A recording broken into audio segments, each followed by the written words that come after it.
네, 왜 이렇게 날씨가 갑자기 추워진 건지 이번에는 전문가와 알아보도록 하겠습니다. 이현호 공주대 대기과학과 교수 화상으로 연결돼 있습니다. 자, 교수님 나와 계시죠? 예, 안녕하세요. 네. 자, 오늘 아침 서울이 영하 12도고요. 체감 온도는 영하 20도 가까이 떨어진 상태입니다. 곳곳에 한파특보도 내려져 있는데 이렇게 추위가 절정을 보이는 원인이 있을까요? 예, 우리나라 상공에는 원래 이렇게 물결 모양으로 서쪽에서 동쪽으로 흐르는 제트기류라고 부르는 것이 있습니다. 그런데 네. 이제 이 제트기류가 지난 24일 정도부터 한반도 서쪽에서 이렇게 남북 방향의 흐름이 강해지면서, 그러니까 물결이 위아래로 깊어진 거죠. 그러면서 이제 북쪽에 있는 찬 공기를 우리나라로 수송하는 역할을 하게 됐습니다. 그러면서 이제 우리가 시베리아 고기압이라고 부르는 것이 좀 찬 공기로 이루어져 있는데, 그 시베리아 고기압이 북풍을 따라서 남쪽으로 남하하면서 온도가 내려가게 됐다고 말할 수 있겠습니다. 네. 어제도 추웠지만 하룻밤 사이에 기온이 15도 정도 급락한 건데 이것도 같은 이유로 볼 수 있을까요? 예, 그렇습니다. 말씀드린 것처럼 제트기류가 이렇게 물결 모양을 그리면서 이렇게 서에서 동으로 가기 때문에 일반적으로 추위와 그다음에 이 추위가 회복되는 것이 번갈아 가면서 나타나는 것이 일반적인 현상인데요. 네. 지난 24일부터 있었던 흐름에서는 좀 이 물결 모양이 위아래로 굉장히 깊어지면서 더위와 추위가 좀 다소 극단적으로 나타나게 되었습니다. 네.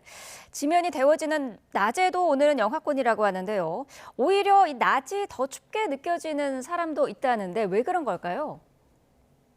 예, 말씀해 주신 것처럼 사람이 실제로 느끼는 온도를 우리가 체감 온도라고 부르는데요. 이 체감 온도는 대기의 온도뿐 아니라 풍속에 따라서도 달라지게 됩니다.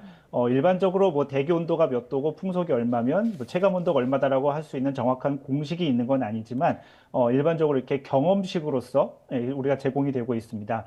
대략 보면 영하 10도 정도가 되면, 그리고 초속 10m의 바람이 불면 체감 온도가 한 10도 정도 낮은 영하 20도 정도까지 내려가게 됩니다. 그리고 풍속이 한 그 온도에서는 초속 한 5m 정도 차이가 나면 체감 온도는 한 3, 4도 정도 차이가 나게 됩니다. 어, 북쪽의 상층에서 영하 35도 이하의 찬 공기가 유입됐다고도 하던데요.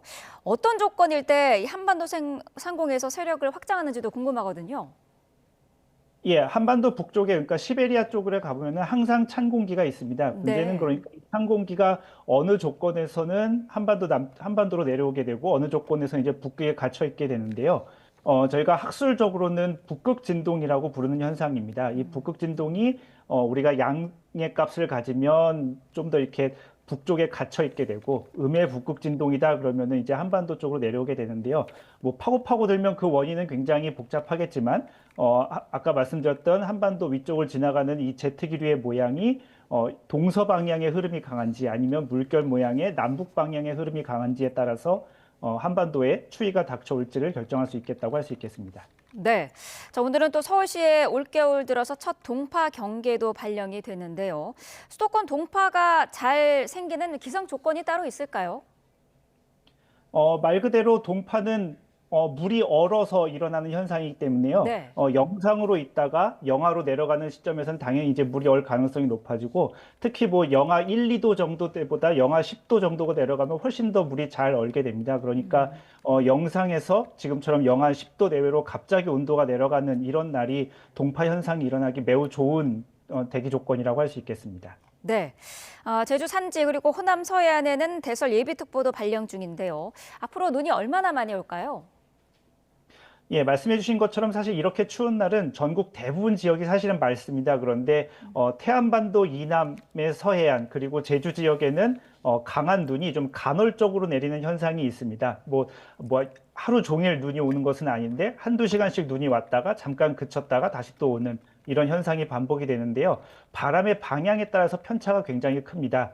북풍이 강하면 바다 쪽에서 눈이 다 내리게 되고, 북서풍이 불면 이제 육지 쪽으로 들어오게 되는데요. 그래서 현재 예상으로는 눈이 많이 오는 지역은 한 시간당 0.5에서 1cm 정도까지 쌓일 수 있습니다. 그래서 오늘 밤까지 눈이 지속될 것으로 보이고, 그래서 해안가 쪽에 많은 곳은 한 5cm, 그다음에 제주도 산지 지역에는 많은 곳은 한 10cm 정도까지 예상이 됩니다. 네. 요즘 보통 낮에보다는 밤이나 새벽 시간에 강우 또 강설이 집중되는 경향이 있는데 특별한 이유가 있습니까? 예, 사실 이게 기상학적으로는 굉장히 흥미있는 현상입니다. 우리가 공기는 위쪽이 차갑고 아래쪽이 따뜻하면 이제 불안정해지게 되는데요. 이것을 머릿속에 염두에 두어 보면은 낮에는 햇빛이 구름에 유입이 되기 때문에 구름 꼭대기가 뜨거워져서 이때는 안정해지는데 어, 밤에는 구름 꼭대기에서 열을 방출하면서 구름 꼭대기가 점점 차가워지기 때문에 대기가 불안정해집니다. 그래서 낮보다는 밤이 구름이 발달하기 좋은 환경이 되고 그래서 이런 구름에서도 밤이 되면 좀 더 눈이나 혹은 비가 더 많이 올 수 있게 됩니다. 그렇군요. 자, 지금 어제부터 이런 기습 한파가 시작이 됐는데 추위가 언제쯤이면 누그러질까요? 예, 온도하고 체감 온도가 조금 다를 수 있어서 시민들이 느끼는 상황은 좀 다를 수 있는데요. 네. 체감 온도로 말씀드려 보면은 아마 오늘 낮까지가 추위의 절정이 될 것 같습니다. 오늘 저녁부터는 바람이 조금 잦아들면서 회복될 것 같고요. 온도의 관점으로 보면은 한 내일 낮 정도가 되면 오늘 낮보다는 온도가 5도 이상 상승할 것으로 보입니다. 네. 보통 겨울에는 사만사온이라는 단어를 많이 쓰곤 하는데 최근에는 이런 패턴에서 어긋나는 날들이 좀 많더라고요. 예, 사실 말씀해 주신 것처럼 우리나라 겨울을 대표하는 날씨 패턴이 사만사온인데요. 긴 기간 평균을 내보면 사만사온이 맞겠지만 이것이 이렇게 매일매일의 현상에 잘 들어맞는 것은 아닙니다. 특히 올 겨울은 평년에 비해서 좀 춥지 않은 그런 겨울이 좀 지속되고 있습니다. 그렇군요. 자, 날씨는 춥지만 전국의 하늘은 맑은 그런 날씨가 이어지고 있습니다. 순간 풍속이 소형 태풍급인 강한 바람이 미세먼지를 쓸어가기 때문이다. 이런 얘기도 있던데요. 맞습니까? 예, 맞습니다. 미세먼지가 이런 날씨 되면 확실히 농도가 낮아지고요. 이렇게 미세먼지 농도가 줄어드는 것은 크게 한 세 가지 정도 요인이 있는데요. 말씀해 주신 것처럼 바람이 불면서 마치 선풍기처럼 혹은 빗자루처럼 미세먼지를 쓸어내는 효과가 있고요. 날씨가 이렇게 맑아지게 되면 위아래로 미세먼지가 섞이는 이 고도가 높아지게 됩니다. 그러면서 이렇게 더 높이까지 섞이게 되니까 그것 때문에 농도가 더 낮아질 수도 있고요. 마지막으로 이렇게 온도가 내려가게 되면 에어로졸 이렇게 형성되는 기작이 잘 활성화되지 않습니다. 그래서 이런 세 가지 요인들이 결합되면서 이렇게 추운 날에는 미세먼지 농도가 평균보다 내려가게 됩니다. 그렇군요. 자, 이번 겨울에 기온의 변동폭이 좀 클 거라는 전망이 많던데요. 마지막으로 장기적인 전망을 좀 해주시죠. 예, 올 겨울에는 좀 평균적으로는 일반 평년에 비해서 기온이 높은 겨울이 될 것으로 예상이 됩니다. 다만 오늘처럼 이렇게 한파가 있을 것으로 예상이 되는데요. 자주는 아니지만 이런 형태의 한파가 좀 종종 있지 않을까로 예상이 되고 있습니다. 네, 알겠습니다. 지금까지 이현호 공주대 대기과학과 교수와 함께 자세한 얘기 들어봤습니다. 교수님 감사합니다. 예, 감사합니다.